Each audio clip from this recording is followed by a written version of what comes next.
ഭക്തർ കാത്തിരുന്ന ദിവസമായിരുന്നു ഇന്ന്. മണ്ഡല മകരവിളക്ക് ദിവസം. മകരവിളക്ക് മഹോത്സവത്തിനായി ശബരിമല ശ്രീധർമ്മശാസ്താ ക്ഷേത്ര നട ഇന്ന് വൈകിട്ട് 5 മണിക്ക് തുറന്നിരിക്കുകയാണ്.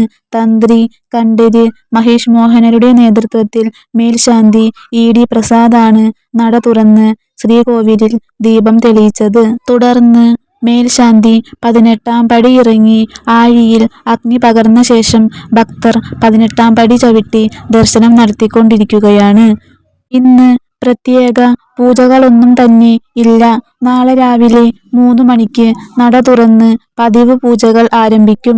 നിർമ്മാല്യ ദർശനം, ഗണപതി ഹോമം ഉൾപ്പെടെയുള്ള പകുതി പൂജകൾ പൂർത്തിയാക്കി നാളെ മുതൽ ഉച്ചയ്ക്ക് 1 മണിക്ക് നടയടച്ച് വൈകിട്ട് 3 മണിക്ക് നട തുറന്ന് 6:30 മണിക്ക് ദീപാരാധനയും മറ്റ് പതിവ് പൂജകളും ഉണ്ടായിരിക്കും.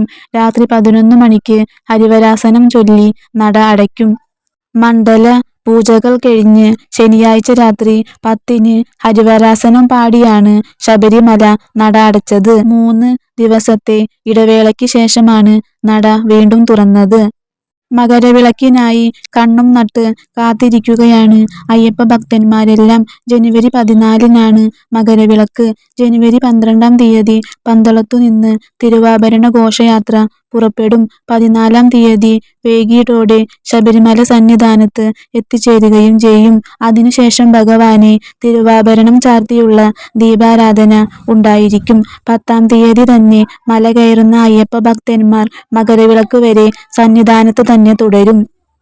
ജനുവരി 11 മുതൽ 14 വരെയുള്ള ദിവസങ്ങളിൽ വെർച്വൽ ക്യൂ ബുക്കിംഗിൽ നിയന്ത്രണം ഏർപ്പെടുത്തിയിട്ടുണ്ട്. ജനുവരി 11, 12 തീയതികളിൽ 70,000 ഭക്തർക്കും 13-ാം തീയതി 35,000 ഭക്തർക്കും 14-ാം തീയതി 30,000 ഭക്തർക്കുമാണ് വെർച്വൽ ക്യൂ ബുക്കിംഗ് വഴി ദർശനം ലഭിക്കുക. 10-ാം തീയതി മുതൽ മണിമണ്ഡപത്തിൽ മകരവിളക്കിന്റെ ഉത്സവം തുടങ്ങുകയാണ്. കളമെഴുത്ത് തുടങ്ങുകയാണ്. 5 ദിവസം ചടങ്ങുകൾ ഉണ്ടാകും.